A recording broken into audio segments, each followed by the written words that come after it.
Hello, hi, welcome to English Gurukul Academy. So my friend, today I would like to discuss about verb, which is very crucial and very important for all of your examinations, and those who are basically preparing for the competitive examinations. It is so much crucial, very important lecture will be for you. So তো আজকে বন্ধুরা, আজকে যে topic আমরা discuss করব এখানে সেটা হচ্ছে ভার্ব নিয়ে ডিসকাস করব। ভার্ব হচ্ছে আমাদের ইংলিশের বলা হয় কি, আমরা বলি বেস, যেটা ফাউন্ডেশন বলা হয়। তো তোমাদের যদি ভার্ব নিয়ে কোনো প্রবলেম থাকে, ভার্ব নিয়ে যদি কোনো ধরনের সমস্যা থাকে, তাহলে এই ভিডিওটা তোমরা দেখতে পারো। এবং তোমাদেরকে আমি বলবো যে তোমরা যদি ভিডিওটা দেখে নাও একবার, তাহলে আশা করি তোমাদের অনেক ক্লিয়ারিটি চলে আসবে ভার্বের উপরে। তো চলো শুরু করা যাক, লেটস গেট স্টার্টেড। তো বন্ধুরা, আজকে আমরা ডিসাইড করব, আজকে আমরা পড়ব যে বিষয় নিয়ে, সেটা হচ্ছে কি ভার্ব। তো বেসিক্যালি ভার্বের ডেফিনেশনটা যাওয়ার আগে, ভার্বের ডেফিনেশনটা বলার আগে আমি তোমাদের সামনে কিছু এক্সাম্পল রাখবো, and try to understand the example of this verb. After understanding the examples, then we have to write the definition of verb. তারপর আমরা ভার্বের ডেফিনেশনটা লিখব। তার আগে আমাদের সবথেকে ইম্পর্টেন্ট যে বিষয়টা হচ্ছে, আমাদেরকে বুঝতে হবে now the time is not for cramming, for understanding, and until you understand the concept, ততক্ষণ পর্যন্ত আমরা প্রবলেম ক্রিয়েট হবে, তার জন্য আমরা জবও পাবো না। তো যদি in order to crack the exam, যদি এক্সাম ক্র্যাক করতে চাও, তো this lecture is for you. তো আমি কি বললাম, যে ভার্বের ডেফিনেশনটা লেখার আগে, তার আগে আমাদের বুঝতে হবে যে এক্সাম্পলসগুলি, এবং এখান থেকে আমরা ভার্বের ডেফিনেশনটা ক্রিয়েট করব, ঠিক আছে? তো চলো, আমি এখানে 4টা এক্সাম্পল লিখব। দেখো, আমি যদি বলি রাম ইজ এ স্টুডেন্ট, ঠিক আছে? সেকেন্ড আমি লিখছি Ram has a pen. Third লিখছি রাম kills রাবণা, ঠিক আছে? he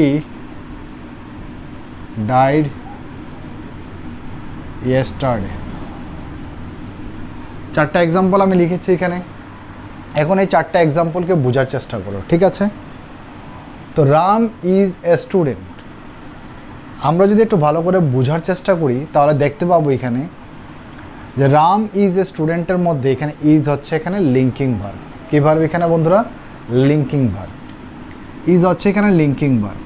আরেকটা কথা বলে দিচ্ছি, যারা যারা আমাদের এই ভিডিওটা ডাইরেক্ট দেখবে, আমি তাদেরকে রিকোয়েস্ট করব তোমাদেরকে, from bottom of my heart, তোমরা আমার নাউনের ভিডিওগুলি দেখে আসো। আদারওয়াইজ আমি যখন লিঙ্কিং ভার্ব লিখবো বা এগুলি লিখবো, বুঝতে পারবে না কিছু। তো নাউনের ক্লাসে আমি অনেক কিছু ডিসকাস করেছি, ভার্ব আমরা বলেছিলাম এগুলি, তো তোমরা একটু দেখে আসো।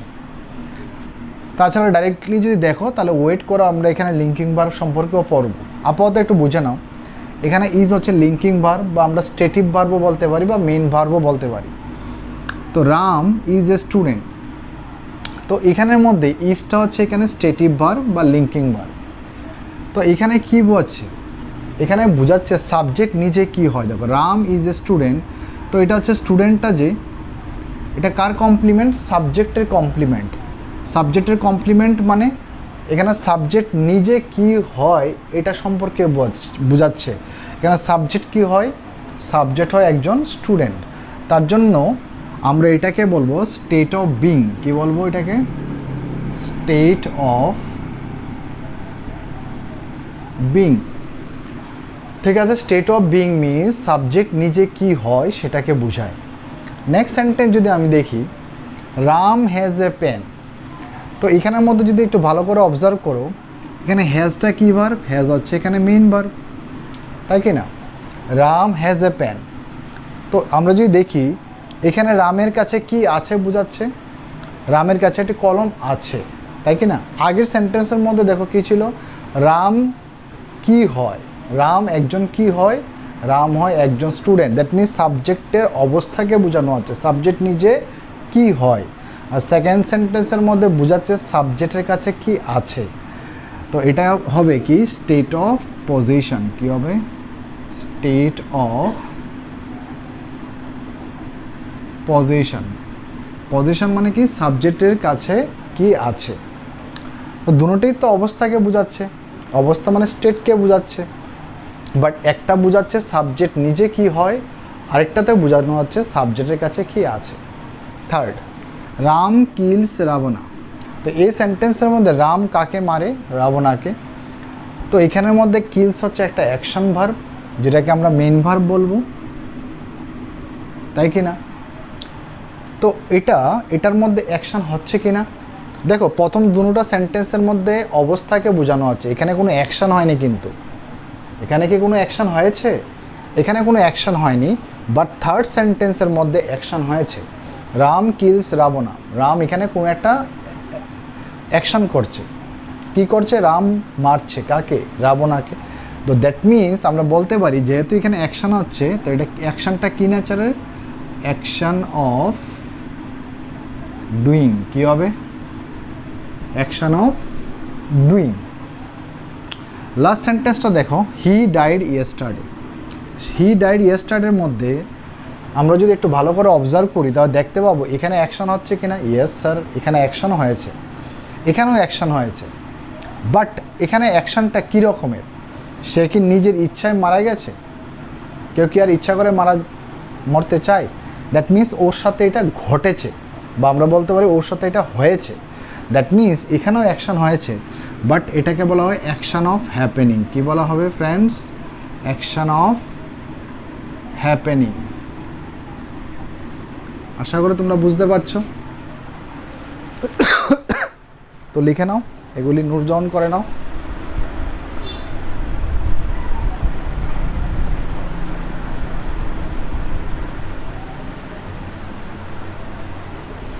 তো বন্ধুরা এগুলি নোট ডাউন করে নাও, এগুলো একটু নোট ডাউন করে নাও। চারটা সেন্টেন্স লিখো এবং পাশাপাশি এগুলি লিখো। তো প্রথম আমি কি বলেছিলাম? প্রথম আমি বলেছিলাম যে রাম ইজ এ স্টুডেন্ট, এখানে সাবজেক্টের অবস্থাকে বোঝানো হচ্ছে সাবজেক্ট নিজে কি হয়। সেকেন্ড সেন্টেন্সের মধ্যে সাবজেক্টের কাছে কি আছে এটা সেটা বোঝাচ্ছে। থার্ড সেন্টেন্সের মধ্যে বোঝানো হচ্ছে অ্যাকশন অফ ডুইং, মানে সাবজেক্ট নিজে কি করছে। ফোর্থ সেন্টেন্সের মধ্যে অ্যাকশন তো হচ্ছে, বাট এটা হ্যাপেনিং নেচার, ওর সাথে হয়েছে বা ঘটেছে। এখন আমরা এখান থেকে ভার্বের ডেফিনেশনটা ক্লিয়ারলি আমরা we can write the definition.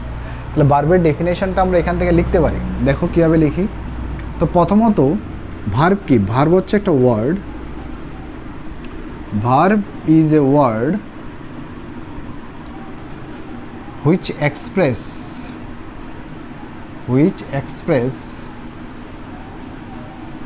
Verb is a word which express, কি এক্সপ্রেস করবে? State of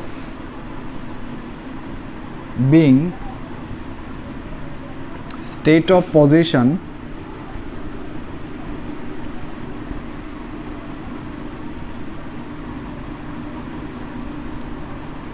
action of doing,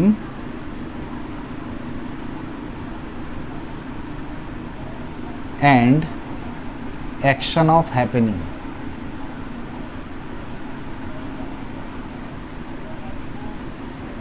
and action of happening. দেখেছো বন্ধুরা, আমি তোমাদেরকে বলেছিলাম যে চারটা এক্সাম্পল লিখবো, তোমাদের ভার্বের ডেফিনেশন পুরোপুরি ক্লিয়ার হয়ে যাবে। এখন তোমরা এখানে দেখো আমি যে লিখেছি, verb is a word which express state of being, state of position, action of doing and action of happening. আশা করি তোমরা বুঝতে পারছো। লিখে নাও। এখন আমরা যেটা শিখব, আমরা জেনে নিলাম যে ভার্ব কি, হোয়াট ইজ ভার্ব এবং তার চারটা এক্সাম্পল, এবং প্রত্যেকটা এক্সাম্পলকে আমি ডিটেলসে তোমাদেরকে বুঝিয়ে দিলাম। নাও আমরা এখন কি জানবো? আমরা জানবো টাইপস অফ ভার্ব। ঠিক আছে, আমরা কি জানবো? Types of verb. Types of ভার্বের মধ্যে আমরা কি কি পড়বো? লেখো টাইপস।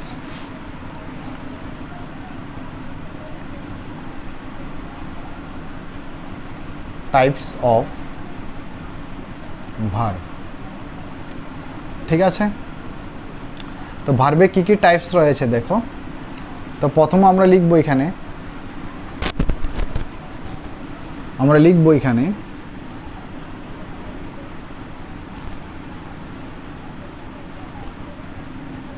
মেইন ভার্ব, যেটাকে আমরা ফাইনাইট ভার্বও বলি।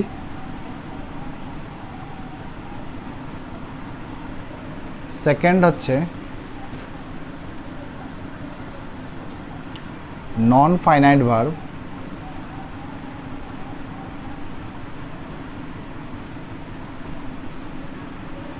থার্ড হচ্ছে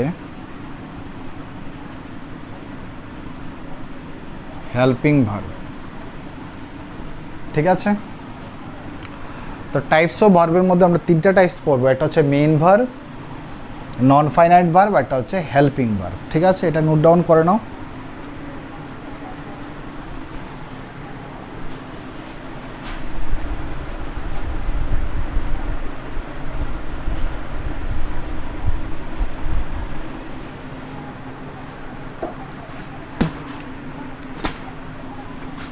তো মেইন ভার্বের মধ্যে মেইন ভার্বকে আমরা তিনটে ক্যাটাগরিতে ডিভাইড করতে পারি। ঠিক আছে, দেখো আমরা কি বলছি, types of verb. Types of ভার্বের মধ্যে ভার্বকে আমরা তিনটা টাইপে ডিভাইড করেছি। একটা হচ্ছে মেইন ভার্ব বা যেটাকে আমরা ফাইনাইট ভার্ব বলি, একটা হচ্ছে নন ফাইনাইট ভার্ব, একটা হচ্ছে হেল্পিং ভার্ব। ঠিক আছে বন্ধুরা, এখন ফাইনাইট ভার্ব ফাইনাইট বা মেইন ভার্বকে আমরা তিন ভাগে ডিভাইড করতে পারি। কি কি দেখো, হেডিং দাও মেইন ভার্ব। মেইন ভার্ব তিন রকমের হবে। নাম্বার 1, একটা হচ্ছে ট্রানজিটিভ ভার্ব,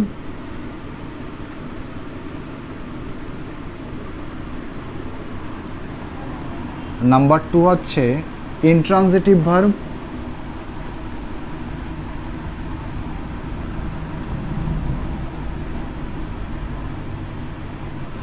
নাম্বার 3 হচ্ছে লিঙ্কিং ভার্ব।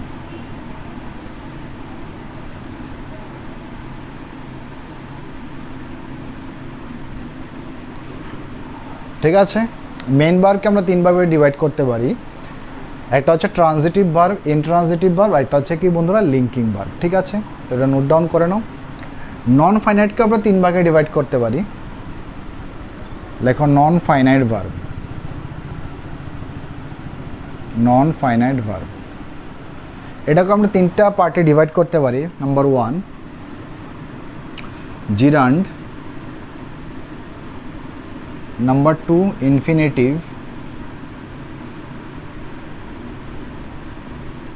Number 3 participle.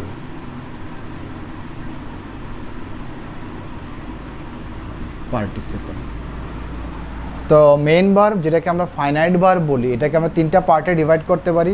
একটা ট্রানজিটিভ ভার্ব, একটা ইনট্রানজিটিভ ভার্ব, আর একটা হচ্ছে লিঙ্কিং ভার্ব। নন ফাইনাইটকে আমরা তিনটা পার্টে ডিভাইড করতে পারি। জিরান্ড, একটা হচ্ছে ইনফিনিটিভ, একটা হচ্ছে পার্টিসিপল। আর হেল্পিং ভার্বকে আমরা এখানে লিখে দিচ্ছি দুই ভাগে ডিভাইড করতে পারি।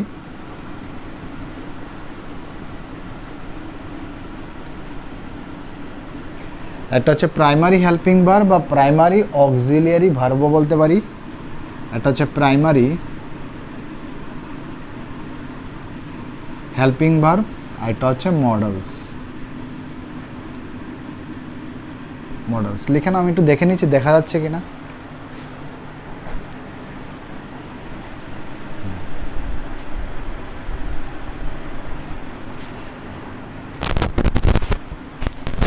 আমরা দেখলাম এখানে মেইন ভার্বকে আমরা তিনটা পার্টে ডিভাইড করেছি।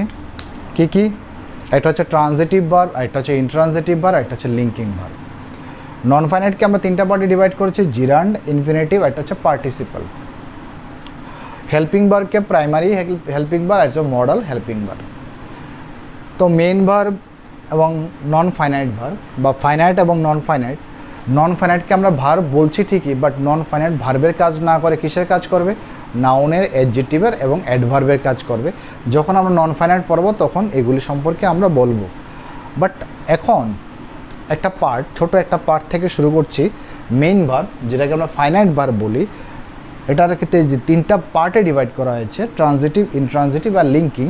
তো প্রথম পার্ট যেটা ট্রানজিটিভ ভার্ব, সেই পার্ট নিয়ে আজকে আমরা ডিসকাস করব। চলো,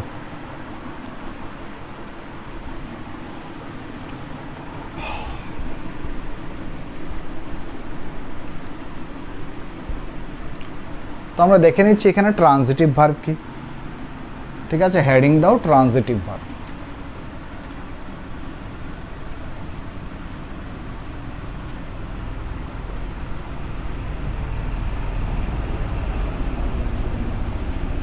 হেডিং দাও ট্রানজিটিভ ভার্ব।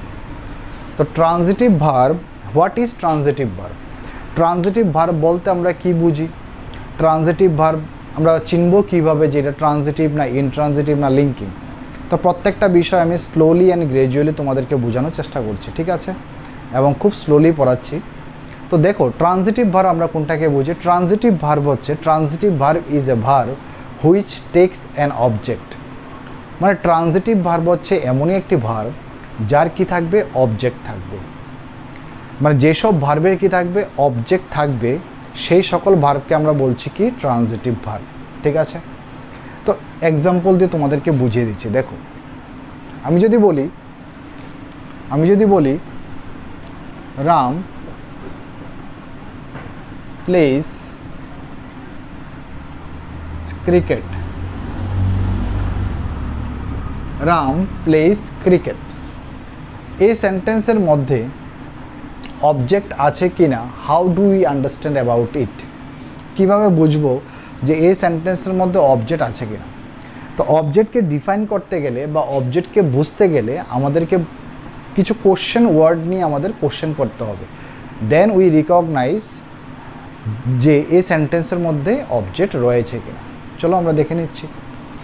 দেখো আমি যদি সেন্টেন্সের মধ্যে অবজেক্টকে ফাইন্ড আউট করতে হয়, তাহলে সেন্টেন্সের মধ্যে আমরা কোশ্চেন করব কি কি দিয়ে? হোম দিয়ে কোশ্চেন করব, আর এটা হচ্ছে হোয়াট দিয়ে কোশ্চেন করব।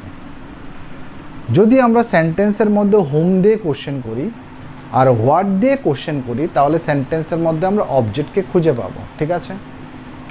তো আমরা এখানে কোশ্চেন করি, রাম প্লেস হোয়াট। তো এখানে হোয়াটের কোশ্চেন আসছে, কি কোশ্চেন আসছে? Ram place what. হোয়াটের কি আনসার আসছে এখানে? ক্রিকেট। তাহলে ক্রিকেটটা এখানে কি হবে? অবজেক্ট হবে। আরও তুমি যদি সুন্দর করে কোশ্চেন করতে চাও, করতে পারো, হোয়াট ডাজ রাম প্লে। তাহলে আনসার তো পাচ্ছ ক্রিকেটই। বাট আমাদের বোঝানোর সুবিধার জন্য আমি এরকম লিখেছি রাম প্লেস হোয়াট। তাহলে হোয়াটের রিপ্লাই কি আসছে এখানে? ক্রিকেট। তাহলে ক্রিকেটটা এখানে কি হবে? সেন্টেন্সের অবজেক্ট হবে। তাহলে এখানে ক্রিকেট হচ্ছে অবজেক্ট। এবং অবজেক্টটা কি নাউন না প্রোনাউন হবে? নাউন হবে। আমরা নাউনের ক্লাসে এগুলি বলেছিলাম আমি, তাই কি না? নাউনের ক্লাসে যখন আমরা নাউনকে ডিফাইন করতে গিয়েছিলাম তখন আমরা ডিসকাস করেছিলাম। তো এটা হবে হোয়াটের যেহেতু রিপ্লাই এসছে, এটা কী হবে বন্ধুরা? নাউন হবে। দ্যাট মিনস আমি যে একটু ডিফাইন করেছিলাম, ডেফিনেশন দিয়েছিলাম ট্রানজিটিভ ভার্ব কি? Transitive verb is a verb which takes an object. যে সকল ভার্বে কী থাকবে? অবজেক্ট থাকবে, সেই সকল ভার্বকে বলা হয় ট্রানজিটিভ ভার্ব। তাহলে এখানে প্লেস যেটা আছে, প্লেসটা এখানে কী ভার্ব হবে? প্লেসটা এখানে হবে ট্রানজিটিভ ভার্ব। প্লেসটা এখানে কী হবে বন্ধুরা? প্লেসটা হবে এখানে ট্রানজিটিভ ভার্ব। আমরা আরেকটা এক্সাম্পল নিচ্ছি, ঠিক আছে। আমরা আরেকটা এক্সাম্পল নিচ্ছি। দেখো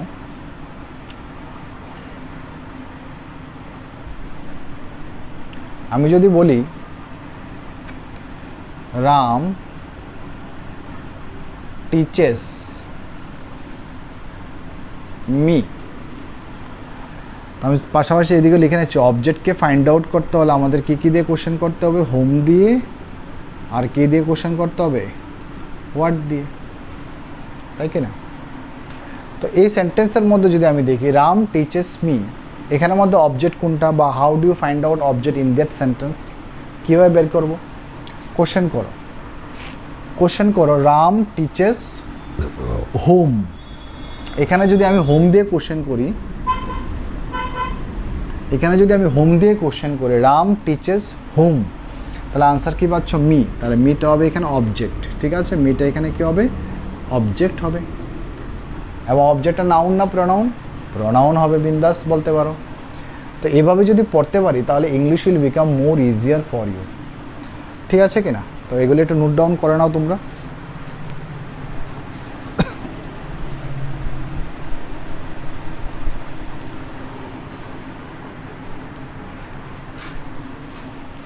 আশা করি এতটুকু পর্যন্ত বোঝা গিয়েছে তোমাদের। এখন আরেকটা জিনিস শিখবো, অবজেক্ট দুই ধরনের হইতে পারে বা দুই ধরনের হতে পারে। একটা হচ্ছে ডাইরেক্ট অবজেক্ট আর একটা হচ্ছে ইনডাইরেক্ট অবজেক্ট।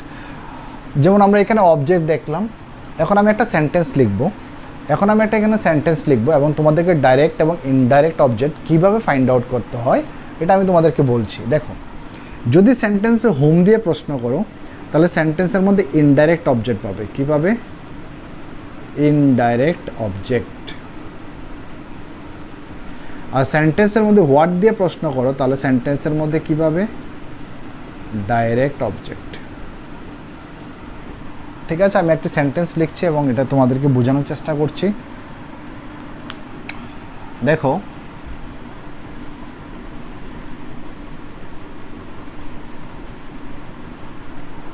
আমি যদি লিখি যে রাম teaches me English, এখানে আমি কি লিখলাম? Ram teaches me English. এখন বন্ধুরা তোমরা নিজেরা বলো যে এই সেন্টেন্সের মধ্যে কয়টা অবজেক্ট রয়েছে। দেখো, এই সেন্টেন্সের মধ্যে দুটো অবজেক্ট রয়েছে, একটা হচ্ছে মি, একটা হচ্ছে ইংলিশ। তো আমি আগেই বললাম যে যেহেতু দুটো অবজেক্ট, একটা ডাইরেক্ট অবজেক্ট হবে আর একটা কী হবে? ইনডাইরেক্ট অবজেক্ট হবে। এখন ডাইরেক্ট অবজেক্ট কোনটা হবে, ইনডাইরেক্ট অবজেক্ট কোনটা হবে, এটা আমাদেরকে বুঝতে হবে এবং চিনতে হবে। দেখো, আমি যদি বলি রাম টিচেস হোম, যেহেতু এটা হোমের রিপ্লাই দিচ্ছে, কিসের রিপ্লাই দিচ্ছে? হোমের, তার জন্য এটা হবে ইনডাইরেক্ট অবজেক্ট। কী হবে? Indirect object. আর এটা দেখো, Ram teaches me what, Ram teaches me what, হোয়াটের যেহেতু রিপ্লাই দিচ্ছে এটা হয়ে যাবে আমাদের কি বন্ধুরা? Direct object. Direct object. আশা করি বুঝতে পারছো, আশা করি তোমাদের ক্লিয়ারিটি আসছে আস্তে আস্তে করে। তো ট্রানজিটিভ ভার্ব কি? Transitive verb is a verb which tax an object. যে সকল ভার্বে কি থাকবে? অবজেক্ট থাকবে, সেই সকল ভার্বকে আমরা বলছি ট্রানজিটিভ ভার্ব। তো নোট ডাউন করে নাও এটা।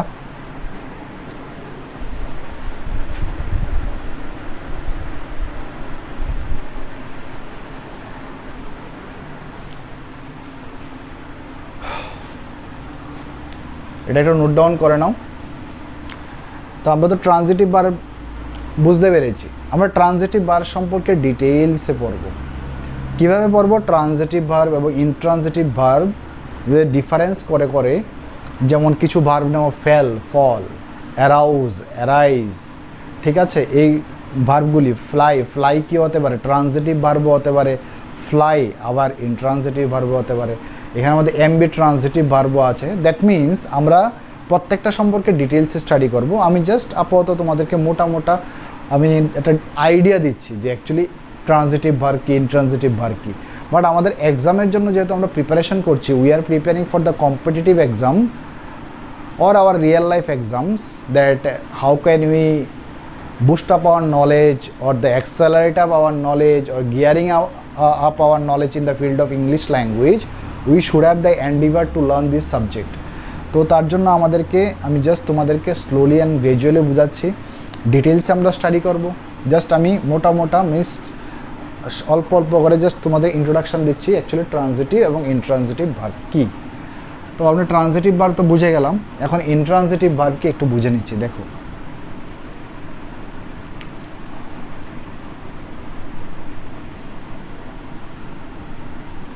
দেখো ইনট্রানজিটিভ ভার্ব, হেডিং দাও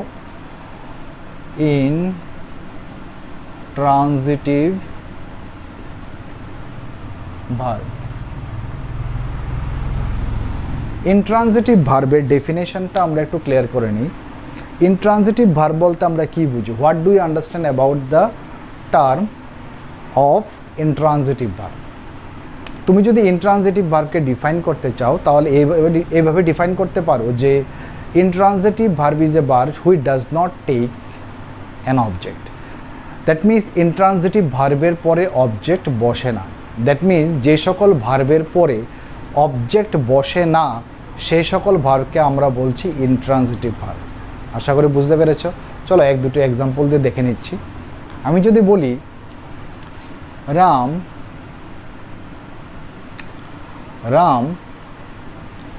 runs in the field, Ram runs in the field, যদি এই সেন্টেন্সটাকে তুমি ভালো করে দেখো, এই সেন্টেন্সের মধ্যে অবজেক্ট আছে কিনা। আমরা বলেছি কি, যদি সেন্টেন্সের মধ্যে হোয়াট দিয়ে প্রশ্ন করো বা হুম দিয়ে প্রশ্ন করো তাহলে সেন্টেন্সের মধ্যে অবজেক্টকে খুঁজে পাবে। বাট যদি সেন্টেন্সের মধ্যে হোয়ার দিয়ে প্রশ্ন করো তাহলে তুমি অ্যাডভার্ব খুঁজে পাবে। আমি এখানে লিখে দিচ্ছি, যদি সেন্টেন্সের মধ্যে আমরা হোয়ার দিয়ে কোশ্চেন করি তাহলে সেন্টেন্সের মধ্যে আমরা অ্যাডভার্ব খুঁজে পাবো। কি খুঁজে পাবো বন্ধুরা? অ্যাডভার্ব। তো আমরা দেখে নিচ্ছি, দেখো রাম রানস হোয়াটের আনসার পাচ্ছ, রাম রানস কি, হোয়াট কি, রাম কি দৌড়ায়, রাম রানস হোম, রাম কাকে দৌড়ায়, আনসার পাচ্ছি না। বাট যদি বলে রাম রানস হোয়ার, তাহলে হোয়ারের আনসার পাচ্ছি। হোয়ার মানে কোথায় দৌড়ায়, তাহলে পাচ্ছ কি in the field, in the field. তো আমরা বলেছি হোয়ারের আনসার দিলে এটা কী হবে? অ্যাডভার্ব হবে। তো এখানে মনে রাখবে সবসময়, যদি প্রেপোজিশন দিয়ে শুরু হবে এবং নাউন দিয়ে কী হবে? শেষ হবে। তো এটাকে আমরা একটা ফ্রেজ ধরতে পারি। কি ধরতে পারি? ফ্রেজ। তো এটা কি ফ্রেজ হবে? Adverbial phrase. আমরা ইচ্ছা করলে লিখতে পারতাম, ধরো অ্যাডভার্ব লিখতে পারি, রাম রানস স্লোলি, লিখলাম, ঠিক আছে। তো এটা রাম রানস স্লোলি, তো স্লোলিও একটা অ্যাডভার্ব। তো এটা কি অ্যাডভার্ব? অ্যাডভার্ব অফ ম্যানারকে বোঝাবে। তো তার জন্য আমাকে হাউ দিয়ে প্রশ্ন করতে হবে। হাউ দিয়ে প্রশ্ন করলে আমরা সেন্টেন্সের মধ্যে কি পাবো? অ্যাডভার্ব। তো আমি বলে দিচ্ছি কী দিয়ে কোশ্চেন করলে তোমরা সেন্টেন্সের মধ্যে অ্যাডভার্ব খুঁজে পাবে। হোয়ার দিয়ে কোশ্চেন করলে অ্যাডভার্ব খুঁজে পাবে, হাউ দিয়ে কোশ্চেন করলে অ্যাডভার্ব খুঁজে পাবে, হোয়েন দিয়ে কোশ্চেন করলে অ্যাডভার্ব খুঁজে পাবে, ঠিক কি না? হোয়াই দিয়ে প্রশ্ন করলে অ্যাডভার্ব খুঁজে পাবে, হাউ অফেন দিয়ে কোশ্চেন করলে সেন্টেন্সের মধ্যে কি খুঁজে পাবে? অ্যাডভার্ব খুঁজে পাবে। যদিও এই পার্টটা আমি অ্যাডভার্ব ক্লাসেও ডিসকাস করব। আমরা যখন ভার্ব শেষ করব, তারপরে অ্যাডজেক্টিভ ক্লাস করাবো, তারপরে অ্যাডভার্ব ক্লাস করাবো, then I have to discuss all this things very slowly and gradually. But এখন আমরা ভার্ব ক্লাস করছি, তো এটার উপরে বেশি আমরা ধ্যান দেব। রাম রানস হাউ, তাহলে হাউ দিয়ে কোশ্চেন করলে এটা হচ্ছে স্লোলি, এটা একটা হচ্ছে অ্যাডভার্বিয়াল ওয়ার্ড। কি এটা? অ্যাডভার্বিয়াল ওয়ার্ড বা অ্যাডভার্ব ওয়ার্ডও বলতে পারি। আর যদি এটা একটা ওয়ার্ড, ঠিক আছে, এটা একটা অ্যাডভার্ব, তাই কি না? Adverbial word. আর এটা কী হবে? যেহেতু এখানে দেখো তিনটা ওয়ার্ড একসাথে মিলিত রয়েছে, এটাকে বলি আমরা ফ্রেজ। ফ্রেজ বলতে আমরা সিম্পলি তোমাকে একটু বলে দিচ্ছি, ফ্রেজ আমরা নাউন ক্লাসও ডিসকাস করেছি, প্রোনাউন আমি কিছু অংশ বলেছিলাম। তো আবার ভার্বও আমি বলছি। ফ্রেজ মানে হচ্ছে কি, phrase does not have subject and verb. ফ্রেজের মধ্যে সাবজেক্টও থাকে না, ভার্বও থাকে না। তো ইন দ্য ফিল্ডের মধ্যে সাবজেক্টও নেই, ভার্বও নেই, তার জন্য এটাকে ফ্রেজ বলা হচ্ছে। এটা কি ফ্রেজ হবে? Adverbial phrase. এটা কি ফ্রেজ হবে? অ্যাডভার্বিয়াল কি হবে? ফ্রেজ হবে। তার মানে আমরা বুঝতে পারছি এখানে যে রানস যে ওয়ার্ডটা আমি লিখলাম, এই রানসটা কি ভার্ব হবে? রানসটা হবে এখানে ইনট্রানজিটিভ ভার্ব। রানসটা কি ভার্ব হবে এখানে? Intransitive verb. তো আমরা এখন বুঝতে পেরেছি যেসব ভার্বের পরে কি বসবে? অবজেক্ট বসবে, সেটাকে বলা হচ্ছে ট্রানজিটিভ ভার্ব। আর যেসব ভার্বের পরে অবজেক্ট বসবে না, অন্য কিছু বসতে পারে, তো সেই সকল ভার্বগুলিকে আমরা বলছি ইনট্রানজিটিভ ভার্ব। তো বন্ধুরা নোট ডাউন করে নাও তোমরা।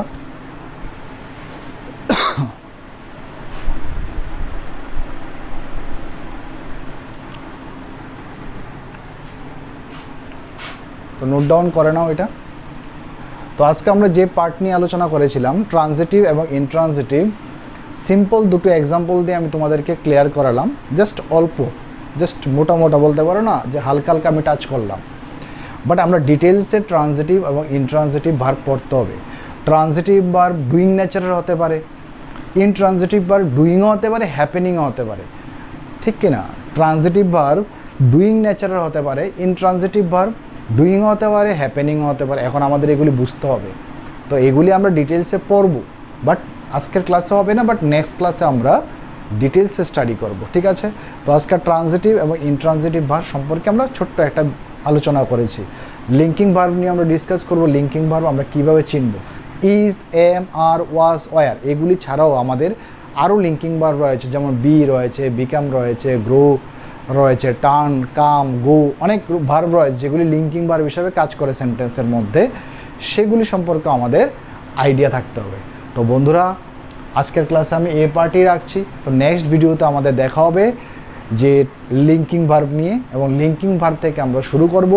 লিঙ্কিং ভার্বটা প্রথমে আমি তোমাদেরকে অল্প বুঝিয়ে দেব, বোঝানোর পরে জাস্ট যাতে করে তোমাদের একটা আইডিয়া আসে, তারপরে আমরা ডিটেলসে ট্রানজিটিভ এবং ইনট্রানজিটিভ নিয়ে আলোচনা করব। দেন আমরা ডিটেলসে লিঙ্কিং ভার্ব নিয়েও আমরা আলোচনা করব এই ক্লাসে।